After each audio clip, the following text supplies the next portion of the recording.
Hello दोस्तों।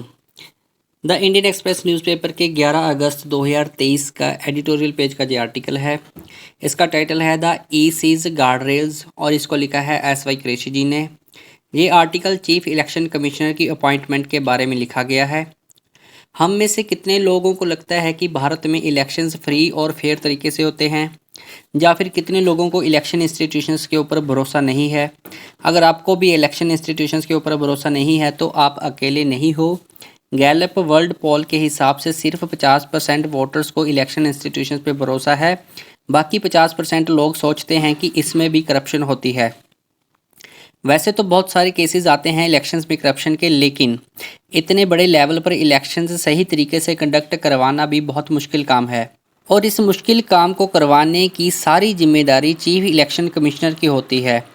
भारत में elections कब, कहां और कैसे होंगी, ये सारी बातें चीफ इलेक्शन कमिश्नर ही डिसाइड करते हैं। लेकिन चीफ इलेक्शन कमिश्नर कौन बनेगा, इस बात को डिसाइड करना भी कोई आसान काम नहीं है। आज हम इसके बारे में ही बात करेंगे कि चीफ इलेक्शन कमिश्नर को कैसे अपॉइंट किया जाता है। मार्च 2023 में सुप्रीम कोर्ट के 5 जज कॉन्स्टिट्यूशन बेंच ने चीफ इलेक्शन कमिश्नर की अपॉइंटमेंट को लेकर सर्वसम्मति से फैसला लिया था।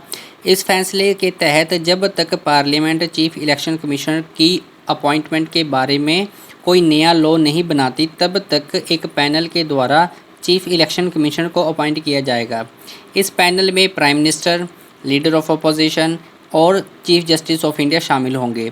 ये तीनों मेंबर्स मिलकर चीफ इलेक्शन कमिश्नर को अपॉइंट करेंगे। पार्लियामेंट ने सुप्रीम कोर्ट के फैसले के बाद इस मॉनसून सेशन में राज्यसभा के चीफ इलेक्शन कमिश्नर की अपॉइंटमेंट को लेकर एक बिल पेश किया है। इस बिल का टाइटल है chief election commissioner, other election commissioners, appointments, conditions of service and term of office.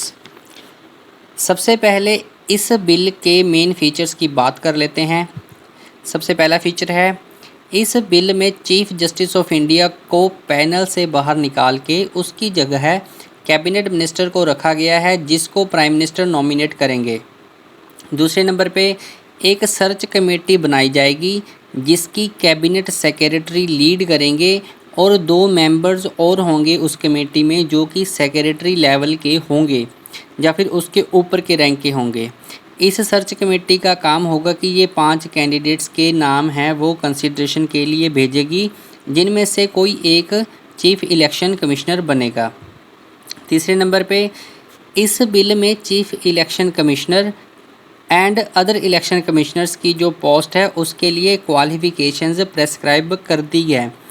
मतलब कि पहले ऐसा नहीं था, पहले किसी भी तरह की कोई भी क्वालिफिकेशन नहीं रखी गई थी चीफ इलेक्शन कमिश्नर्स की पोस्ट के लिए, लेकिन अब ऐसा कर दिया गया है।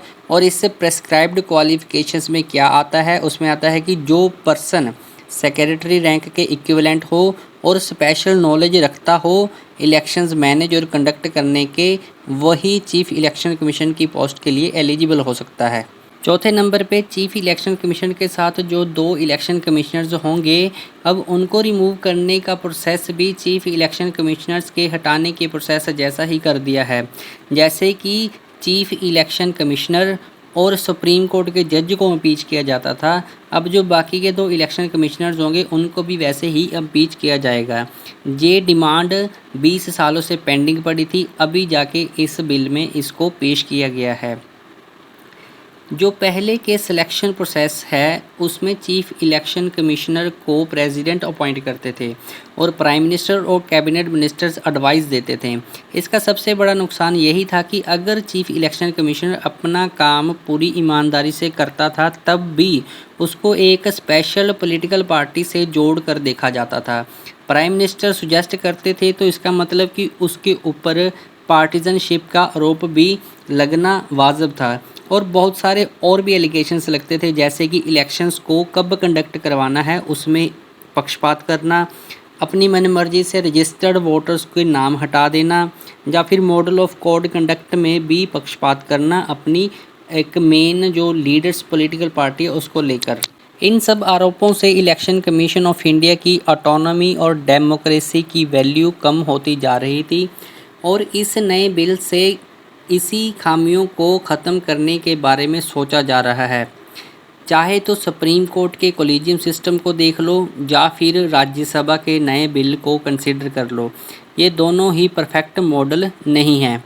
इस आर्टिकल के राइटर SY कुरैशी, जो कि खुद चीफ इलेक्शन कमिश्नर रह चुके हैं, उनका प्रपोजल है कि कोलिजियम सिस्टम ज़्यादा अच्छा साबित हो सकता है अगर सर्वसम्मति से अपॉइंट करने की कंडीशन को ऐड किया जाए, और सिर्फ शॉर्ट लिस्टेड कैंडिडेट्स में से सिलेक्ट करना भी मुश्किल काम है, क्योंकि जो सर्च कमेटी 5 कैंडिडेट्स के नाम सुजेस्ट करेगी, हो सकता है कि वो प्राइम मिनिस्टर के पसंदीदा नाम ही सुजेस्ट करे।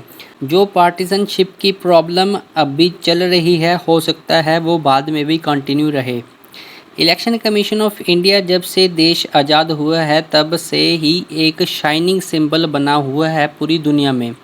हम उम्मीद करते हैं कि ये न्यू बिल इसकी क्रेडिबिलिटी और ऑटोनॉमी को बनाए रखेगा। इस वीडियो में इतना ही। अगर वीडियो पसंद आती है तो हमारे चैनल को सब्सक्राइब कीजिए, वीडियो को लाइक कीजिए। धन्यवाद।